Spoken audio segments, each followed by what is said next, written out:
Hello friends, a very good afternoon. My name is Dhanunjayareddy and I am here to discuss today about the second school of international relations. I am here to discuss the second school of international politics, and that is the liberal school of international politics. Right? This is the second school in international politics. Before going into that, I just want to give you a recap on what are the schools that we have gone through so far and how the liberal school of international politics evolved as such. Right? This is the today's discussion. And before going into this, let me give you a brief introduction about the persons who are on the slides. In the first slide, the first man is Mr. Woodrow Wilson. He was the 28th president of United States of America, and he was the president during the time of World War One and in USA. So he was Mr. Woodrow Wilson. The second great personality here is Mr. FDR,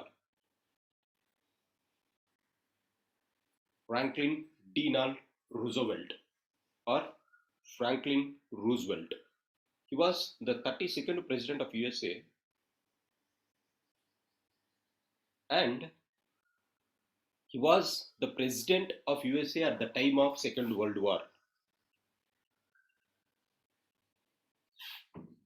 These two people have played a crucial role in the so-called the liberal schools of international politics. We will see what is the role that these two gentlemen has played. And as a passing remark, let me also tell you that Mr. FDR is the only president who ruled USA for 3 terms as the president. He is the only president to rule for 3 terms in USA, right? So this is what I wanted to make. This is Mr. Woodrow Wilson. The second one is Roosevelt. They have played a crucial role in the emergence of the liberal school in international relations, and both are from USA. Before going into that, let me also tell you that the international politics after the post-World War I have been led by the scholars of USA. Europe, after in the 21st century, was relegated to the background when USA emerged as the global hegemon. It was after the First World War that USA has come out of the so-called isolation policy. It has a policy called policy of isolation, and then it has come out after First World War during the time of Mr. Roosevelt, and then it went on to shape the international politics of the world. So today, if you look at the international politics, study of international politics, majority of the scholars will be from USA rather than from Europe. This is the second thing. And even in comparative politics also, if you look at the comparative politics of international relations, many scholars will be from USA. For example, while reading Indian Constitution, we'll be coming across terms like Cse-Psir, Ivor Jennings, right? Gravenel Lastein. So these are the scholars from USA. So my point here is, post Second World War or the post World War, First World War, the liberal schools or international politics has been dominated by USA, and the scholars or the academicians are majority of them from USA. So this is the first slide. So let us move to the second school, that is emergence of the liberal school of international politics. Now, in order to study this, we have to understand the context on which the liberal school is evolved, right? In the previous classes, we have seen the Westphalian world order, that is during the medieval Europe. After that, Westphalian world order, we have seen World War I, and then emergence of liberalism as a counter-attack to liberalism. As liberalism failed to counter First World War, realism has evolved, and we have seen classical realism of Hans Gemagento, and then we have seen the various strands, that is neorealism. In neorealism also, we have seen Kenneth Walls' defensive theory and John Mearsheimer's offensive theory. After that, we have also seen neoclassical realism, and then in the end, we have seen subaltern realism. So far we discussed these topics. In realism, that is the first school in international politics that we have read. Today we are reading about the liberal school, that is the second school in international politics. So before going into that, let us see the reasons why the so-called liberal school emerged in international politics. The context of evolution of this liberal school is the First World War. The destruction that has happened in the First World War made people to think about peace in the international politics, how we have to establish peace and avoid wars. So this was a basic question which has ran in the minds of every academician across the globe, particularly in Europe and USA. So they have said that, okay, we are thinking about peace. We should have certain analysis, or we should have certain theories to analyze peace. For that, various schools emerged in international politics. I also said that international politics, when we are reading about international politics, every school has only one objective. The ultimate objective of every school, whether it may be realist school, liberal school, Marxist school, feminist school, or whatever the school it is, they have only one objective, that is how to avoid war and establish peace in the globe. So these people started thinking about peace. Now they have realized, okay, what are the reasons for the emergence of First World War? Why World War One has emerged? People started thinking after post World War One, after looking at the destruction. Then they pointed at something called the Westphalian world order that was existing before World War One.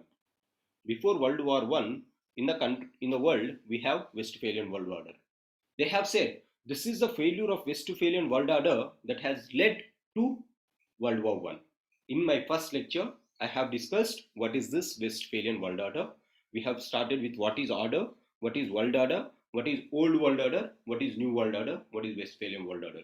I request you to go to that videos, see what is Westphalian world order, what are the features of Westphalian world order. Because if you understand the features, if you understand the context on which we are speaking, I think we can get the topic very clearly. So that's the point. So they said that the failures of the reasons for the failure or the occurrence of First World War is the failure of Westphalian world order. Why it has failed?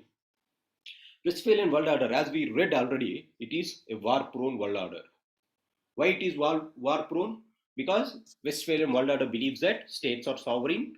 There is no authority above the states or over the states. So they have extreme sovereignty, not only internally but also externally. So they started like balls in that of a billiard game, and every state started interacting with each other with only one objective, that is power maximization.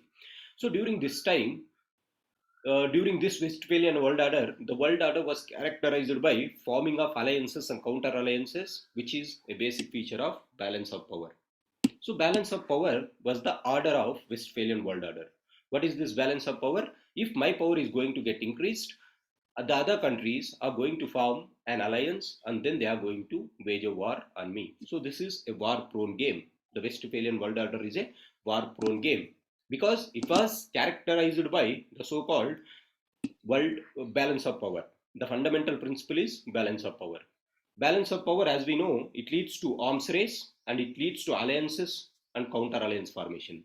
Think like this. Say, for example, at that point of time, if there is France, if France is increasing its power, then obviously the surrounding countries around France, such as Germany, Italy, Russia, they will be thinking, okay, France is increasing its power. We have to contain France. So they form an alliance and then they will be waging a war against France in order to control the rise of France.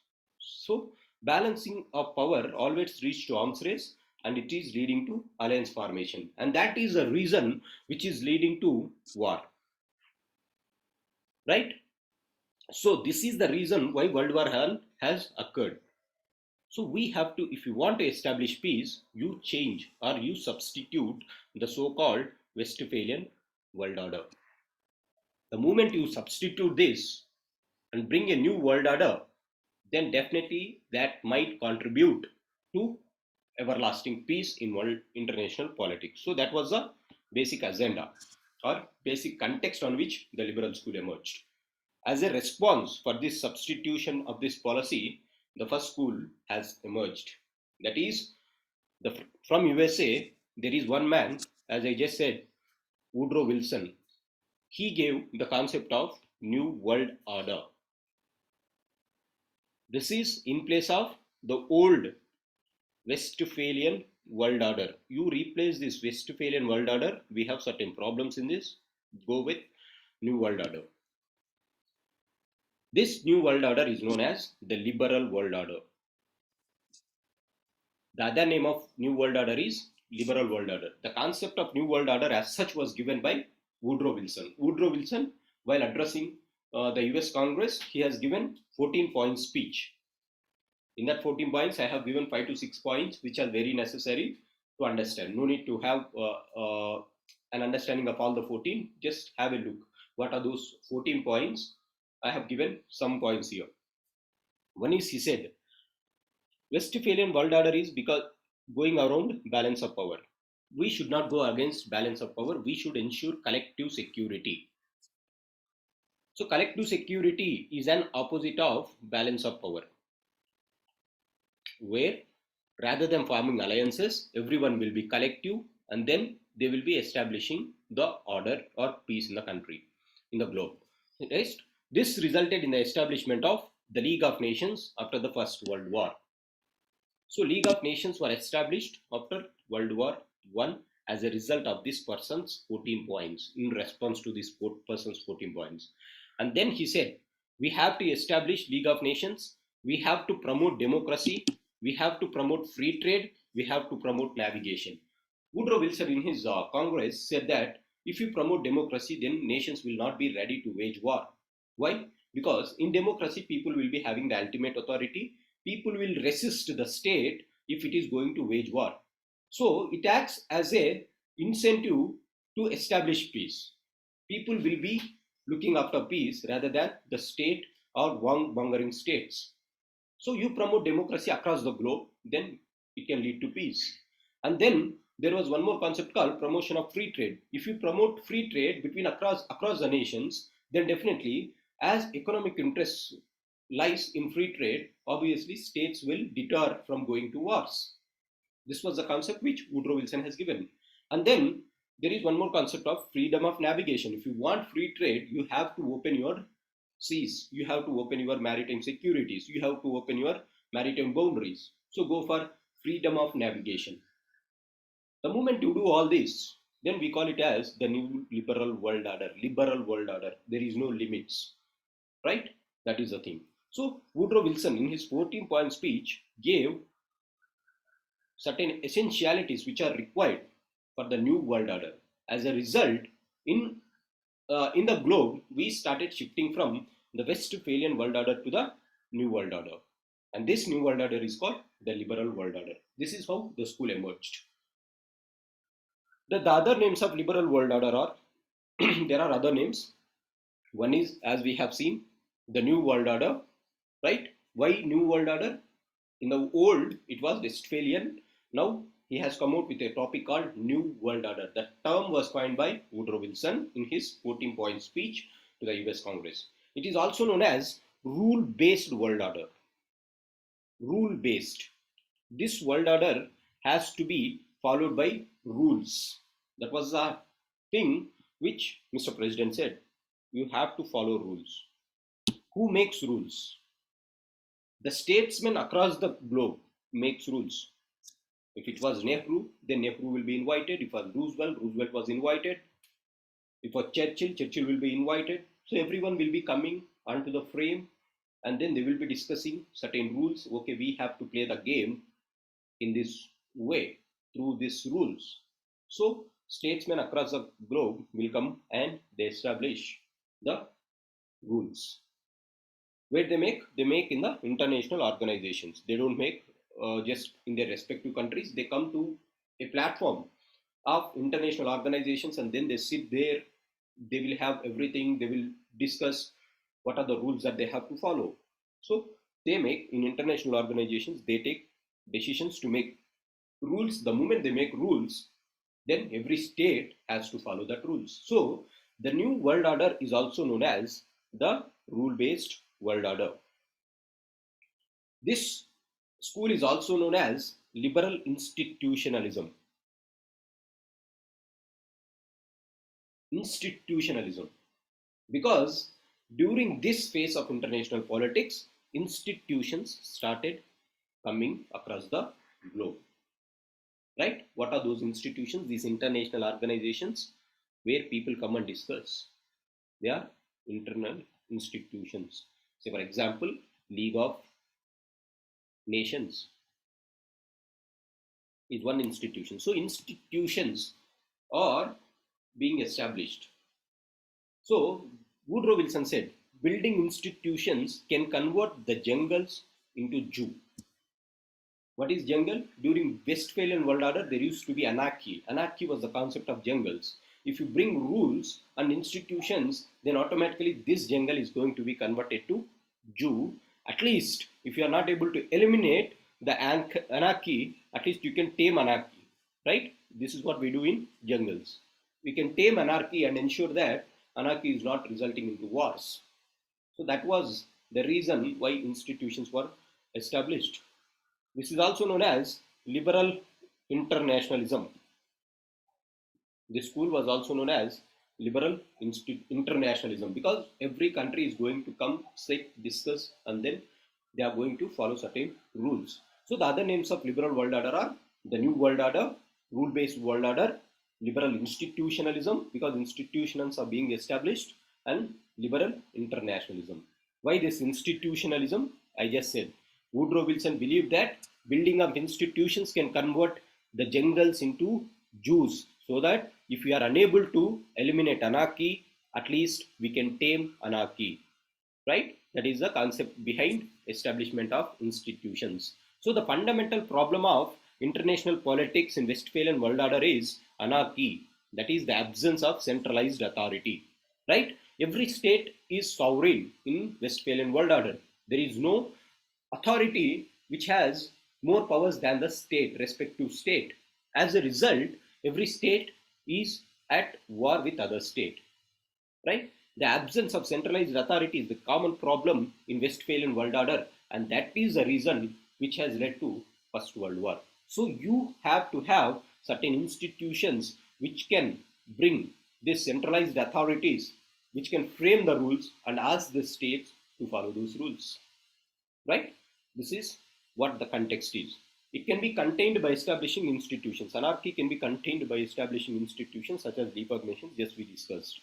And then the institutions will develop laws, and these laws will help in containing anarchy. That is why these institutions are there, to contain anarchy. That is why we call it as liberal institutionalism, right? Woodrow Wilson has given these points, and these are the other names of liberal world order. I think you got my point. Now, why we call it as liberal order? Why the term liberal order? Liberal. We are saying that this is liberal world order. What is this term called liberal? It is liberal because it is based on the assumptions of liberalism. What are the assumptions of liberalism? Liberalism will be giving primacy to the individual. Individual will be at the center of affairs, right? And in paper 1, in political theory, section A, we will be coming across ideologies of liberalism. There we will have more clarity on liberalism. But as of now, remember, it is based on the assumptions of liberalism. What are those assumptions? The assumptions are based on the philosophy of liberal scholars such as John Locke, Immanuel Kant. So these are the scholars who have given liberal ideas. For example, there was Immanuel Kant who has given a concept of man is at the center of affairs, individual is at the center of affairs. So liberalism is nothing but woman-centric approach. Woman-centric approach. Woman has to be given priority. And John Locke, in his nature,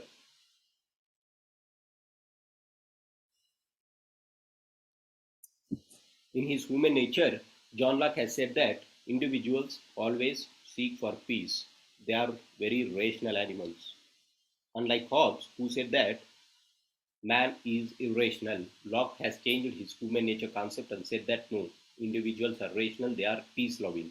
And Immanuel Kant said that individuals has to, or they have a tendency to go for perpetual peace. That is, they go after peace, they don't go after war, because they are very rational. So these are the assumptions which was made by the liberal school, and this liberal world order is based on those assumptions of John Locke and Immanuel Kant. As a result, we call this new world order as the liberal world order. Right? Next, the basic assumptions of liberalism. What are those basic assumptions that we are speaking about liberalism? Man is by nature a rational animal. John Locke said, okay, John Locke in his human nature concept, he has said that man is very rational. Unlike Hobbes, who said that man is very irrational, right? If man is rational, then man can live in peace with each other. Because it is only irrational fellows who go for quarreling with each other. Because man is rational animal and he knows what benefits him. What benefits him? It is his security which benefits him. How security is assured? By peace. So man is very rational and man can live in peace with each other. Man can live in each other because he has rationality and he applies the reason. Right? That is the thing. The application of reason means discovering the ideas. What is means application of reason? Reason means if you are applying reason, then you are applying your reason to enable certain ideas which can give peace. Right? If there is war, man will be looking at, okay, what are the steps or what ideas can I go ahead with to establish perpetual peace, that is everlasting peace, rather than having wars. So as he is rational, he will be developing certain ideas which will lead to peace. So according to liberals, man wants liberty, man wants freedom, man wants security, and man wants prosperity. Right? This is what the liberals said. But as per the realists said man wants only security. Man doesn't want liberty, man doesn't want prosperity. This is realists. This is liberals who said that man wants three things: liberty, security, and prosperity. Right? This is the difference between liberal and realism. And these are the basic assumptions. Man is rational, so he tends to live in peace with each other. So to live in peace, he applies his reason, he comes with certain ideas, and thereby he establishes peace. So this is what the concept, the basic assumptions of liberalism are, and based on these assumptions, the so-called liberal world order was emerged. Right? I think you are getting my point. Now, liberals, we have seen realists in our previous classes. Now, what is the difference between the so-called realism and liberalism, or realist school of thought, and liberal school of thought? This is what we read in the previous classes. The first school in international politics, realism, and then the second school today we have come across the so-called liberal school. First, we'll see what is the difference between realism as well as the liberals. For realists, as I just said now, it is only security which matters. Man needs security. For liberals, man needs something more than security. Man needs more than security. Liberals say, okay, you want only security, but these persons say, no, man wants something more than security. What is that? Man wants liberty and prosperity. Security is not alone enough. You have to give man liberty, the freedom, the choice, or the individual the choice to go and do whatever he likes. So that is liberty, and he aspires for prosperity, not only security. So this is the first difference between realism and the liberalism. Realists seek that if realists are too much state-centric, security is the concept of realists, as I just said now.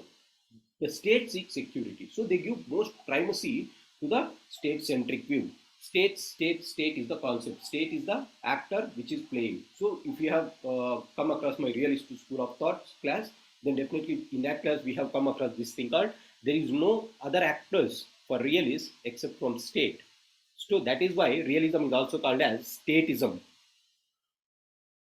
Realism is also called as statism. Right? This is also what we read. Realism is also known as statism because state is the center of all their affairs. There is no authority or is no other actor apart from state. State is the only actor. I also said that realists don't believe that there are transnational actors such as terrorists or MNCs or TNCs. Only state is the final authority. Even if there is terrorism, they say that it is state-sponsored terrorism. There is no such actors called terrorists. It is state-sponsored. But these person says that no, apart from state, you also have certain other institutions. right? They believe that, okay, state is one factor. We have other organizations such as transnational corporations, MNCs. So these are certain organizations which play a very vital role in shaping international politics. That is the second difference between liberals and the realists. The third difference is, unlike Hobbes is a realist, where state is absolute necessary. A realist brought their principles from the thinker called Hobbes. What Hobbes says, state is absolute necessary. State is sovereign in its authority, right? If you have come across Hobbes' theory, then Hobbes says the sovereign authority lies with the Leviathan. What is Leviathan here? State. State is absolute necessary. But for Locke, state is a matter of convenience, not an absolute necessity. Locke is another scholar who studies human nature, right? Locke said state is matter of convenience. It is not absolute necessary, right? People have affiliations towards other institution also. Locke says this. Apart from state, which creates convenience, people have also certain affiliations towards other institutions. What are those institutions? It may be the World Bank. It may be World Trade Organization, which establishes trade across the nations. So that is one organization. There will be certain organizations like transnational companies, MNCs, where people will like and go and join to secure their life, to protect their life, and to prosper their life, right? This is what John Locke says. This is a difference. One really say that man needs security. Security is the only dilemma, or security is the only prime importance that realists give, whereas liberals give importance to other things. Apart from security, they also focus on peace and prosperity and liberty. And then realists are state-centric. For them, there is no authority or no actor beyond state. State is the only actor. For realists, yes, state is one actor. There are certain other actors which play a crucial role in international politics. So for that, we have taken Hobbes as example. Hobbes said state is absolute necessary, but Locke said state is just a matter of convenience. In order to make our life more convenient, states are established. Next, Locke also says man is affiliated towards other institutions. So this was the concept of realists versus liberals. Right? So far we have seen what we have seen so far. The emergence of liberal school, that is the second school that we are going to discuss today. The emergence of liberal school, right? The context we have seen, and then we have seen how it has emerged, and then we have seen the other names of liberal world order, and then we have seen what is institutionalism, why we call it as liberal order, because the assumptions are from liberalism. What are those assumptions of liberalism? We have seen, right? And then we have seen the difference between the realism and the so-called liberalism, right? So far we have seen this, right? Now let's move to the next stages of evolution of liberal ideas or liberal school. Liberal school has evolved over a period of time, right? It is not, it has established or it has come out altogether in one night. No, there were certain stages of evolution of liberal ideas. The first stage is the liberal enlightenment phase. This was the time where the assumptions of liberalism started coming into academic discourse. For example, Immanuel Kant is one man who discussed about perpetual peace among nations. We just discussed about Immanuel Kant. He was a liberal scholar and he said that man is a peace-seeking creature. As a result, perpetual peace among nations will be the goal of liberals. So this is the first stage. Based on these, people started thinking about liberalism. So they have sown the seeds of liberalism. We call that phase as liberal enlightenment phase. The second stage of liberal ideas is at the time of First World War. After First World War, there was one man called Woodrow Wilson who studied the old world order, the Westphalian world order, and has come out with his new theory of New World Order, which is known as the liberal world order. This is the first school in liberalism. This was the first time when an attempt was made to give effect to liberal ideas. This is the first time whatever the scholars has preached here, they started implementing here in the second stage.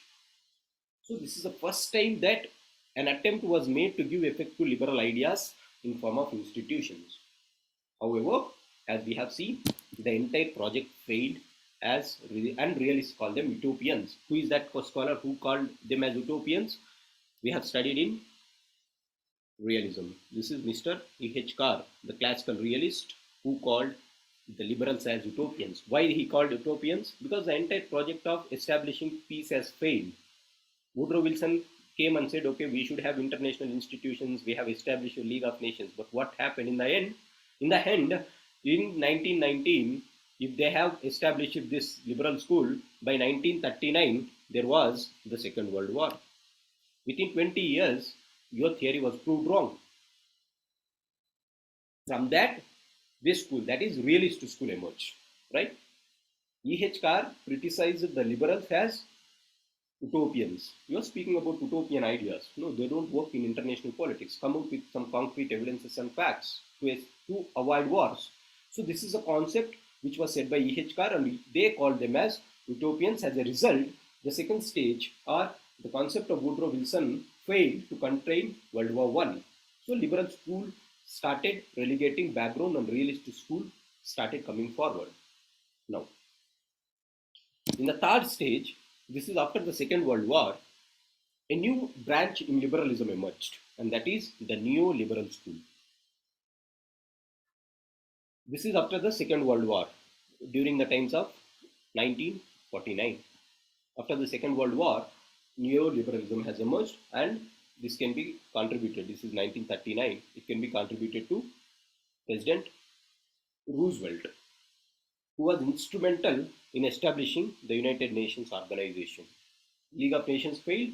This man has come and said, okay, we should have again some systematic organizations. And then this second phase, or in the third stage, the liberal schools, they have come as neoliberals. They have changed certain aspects of the so-called classical liberals of Woodrow Wilson. He has propounded certain variations in that, and then they named this school as the neoliberal school. As a part of this school, they have established United Nations organizations.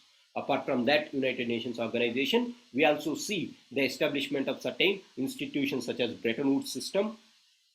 Example, the World Bank was established, International Monetary Fund was established, General Agreement on Trade and Tariff was also a part of this World Trade Organizations or Bretton Woods systems.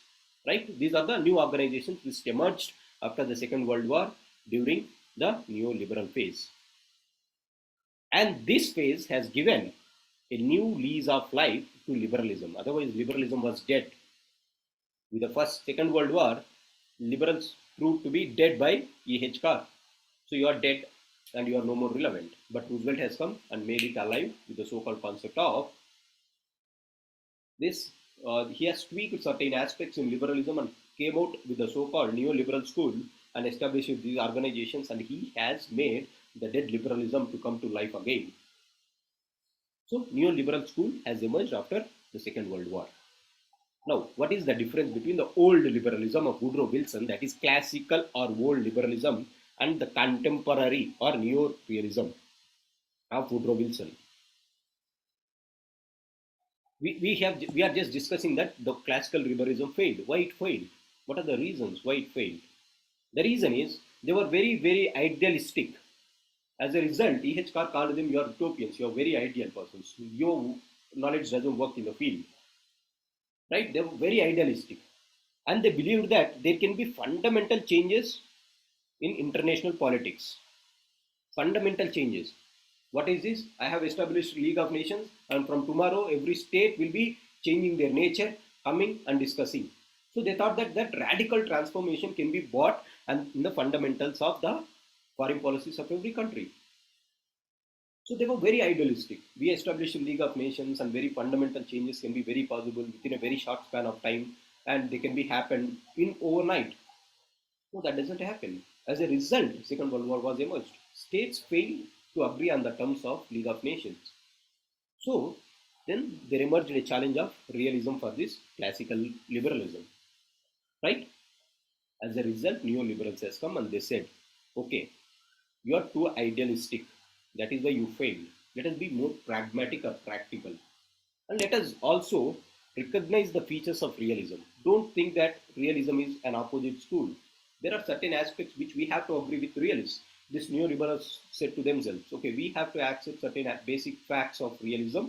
We have to accommodate those facts and then emerge a new school called neoliberalism. So they said that they agreed to the realists that transformation is not possible suddenly. Fundamental transformations is not possible suddenly as classical liberals has thought. Really said that no, it cannot be possible. Neoliberals agreed to that. Yes, fundamental transformations cannot be bought. It is very difficult to change a person overnight. How can you change the institutions and how can you change the nature of states? So it cannot be possible suddenly. States continue to give primacy to their interest. Even though there are certain international organizations of League of Nations, still they go for their own personal interest rather than going for the collective interest. So neoliberals agreed and they accepted to that principle also. And they also said that yes, cooperation is also not easy. Liberals said that, classical liberals said that cooperation can be possible overnight. Everyone will come to the game and they will accept the rules and they will play by the rules. No, that cooperation is not very, very easy as classical liberals have thought. So they started being more pragmatic in their approach. They started accepting certain facts of realism and they incorporated that and then they applied those principles to the neoliberal school. So this is neoliberalism. They were more practical, more pragmatic, and then they believe that fundamental transformation takes time. It cannot happen suddenly. And then states, even though there is world nations organizations or the collective agent, still they go for their own interest. Then collective cooperation is not easy. Let us look at the examples. That is classical liberalism and neoliberalism. To understand this very deeply or very clearly, the League of Nations was an outcome of classical liberals. We just discussed Woodrow Wilson's concept is League of Nations, but it gave the veto power to all. This is very idealistic. You are giving veto power to all. You are calling 100 persons and telling, okay, everyone has the right to veto. Then does the system work? No, it doesn't work. If 30% say yes, 20% say no, 50% will be dwelling here and here. Right? So it gave veto powers to all. This shows that you are very utopians. Classical liberals are very utopians. But the Security Council, which was formed as a result of neoliberalism's United Nations Organization, United Nations Security Council, it doesn't give veto power to all the countries in the globe, right? Only 5 powers has this veto so far. So it is a mix of both idealism as well as pragmatism. So it included the liberal principles and realist principles, and then it has propounded its theory called the United Nations Security Council. So they started accepting and they are being more pragmatic. And this is the best example to show that how these classical liberals and the neoliberals vary from their perspectives, right? I think you're getting my point, right? Let's move. So we are discussing about neoliberalism. We have seen how neoliberalism has emerged. What are the difference between neoliberalism and the classical realism? Neoliberalism being more pragmatic, it started accepting certain features of the realism, and then it has given new life to liberalism after the Second World War. And the main person who has given this importance is Mr. Franklin D. Roosevelt, the 32nd president of USA. So far we discussed this, and now we will go to the features of the neoliberalism. So the chief exponents or the chief scholars of neoliberalism are Robert Keohane and Joseph Nye. They have written a book called Politics and Interdependence. In this book, they gave the concepts of the ideas of neoliberalism. They gave the ideas of neoliberalism in their book called Politics and Interdependence. So the prominent or the chief exponents of neoliberalism are Robert Keohane and Joseph Nye, and they gave their concept in the Power and Interdependence book. So the chief ideas are mentioned there. Now we will look what are those ideas which are mentioned there. Features of neoliberalism as per Joseph Nye and Robert Keohane are: first one, state is the key actor, but unlike realists who said state is the only actor, these persons said apart from state, there are other actors. So state is not only the actor. So this is the basic difference between realism and liberalism again, right? State is not only the actor in international politics as per neoliberals, but as per the realist, state is the only actor. Next, they said that there are other actors. Who are there? There are large number of international organizations and transnational networks which are playing a vital role in international politics, right? For them, security matters. Yes, for states, security is matters. Absolutely, we agree with this concept of realism. But for people, apart from security, they also want peace. They want liberty. They want prosperity. If state is looking towards security, people will be looking at towards peace, liberty, and prosperity. Really said, okay, security is the ultimate goal. It is the end in itself, or power is the end in itself. But this person said, okay, relax. Security is one part. People tend to have peace, liberty, prosperity. This is the second feature of neoliberalism. Then the third feature is, apart from, yes, high politics matter. What is this high politics? Yes, states have to secure their borders. Border disputes, yes, these are high politics. Yes, they matter. Absolutely, we do agree. But other politics also matter. What are those politics? Developmental politics matter. Protection of environment matters. So there are other matters in international politics, not always your border disputes, right? If you look at India and China, it is not, it is today, India and Pakistan, today we are just looking at high level politics, that is border disputes, terrorism. No, apart from this, this is one part of the problem. We should look at the other angle, that is developmental politics, for protection of environment, people to people relations, culture to culture relations. So there are certain other factors which matter to the neoliberals. So neoliberals, Joseph Nye and Robert Keohane in their book, Politics, Power and Interdependence, they said these principles. One is state is key actor, but state is not only the actor. Apart from state, there are large number of international organizations and transnational actors which are playing a very vital role. And for them, yes, security matters for the state. But for the people, apart from security, they also call for peace, liberty, and prosperity. And high politics matter. At the same time, developmental politics also matter to the people and to the states in international politics. So these are the features of neoliberalism. Then, so if you look at those features, they are taking a evolutionary view rather than a static view. What is static? State, high power politics, high power politics. No, you take a evolutionary view. How is environment changing? How is it impacting the human life? What are the reasons for migration? Why world is reeling under huge poverty? Why there is no development? So these are the evolutionary principles which has given new life to neoliberals. Like neoliberals started discussing these things. So they have taken the part of evolutionary view rather than static view. They also took the path of progressive view of international politics. International politics is not just about the high level politics always. Okay, let's tend together and discuss some more things, prosperity, peace. So these are the things. So they are not only evolutionary, but they are also progressive in their aspect to neoliberals. And thus, there is a difference between classical liberalism and neoliberals. This we discussed classical liberals and neoliberals. This we discussed in the previous two slides before. And then there is also a difference between neoliberals and neoclassicals, neoliberals and neorealists, right? These are the features in which they differ. So neoliberalism is such, it has established its own uniqueness from that of, it has its own distinction from that of classical liberals in their approach, in they are more pragmatic compared to their counterparts of classicals. They are also different from the realists in this perspective. What are those perspectives? State is not only actor, yes, there are certain other factors which matter to the people. So, and thus, that is the statement which I have given here. And thus, there is a difference between classical liberals, that is old liberals, and neoliberals, and there is also a difference between neoliberals and neorealists, right? I think you got the point. Right, let's move. From this strand of neoliberalism, we have 6 different schools, again, sub-schools. Just like in realism, there are different schools. We have different schools in liberalism also.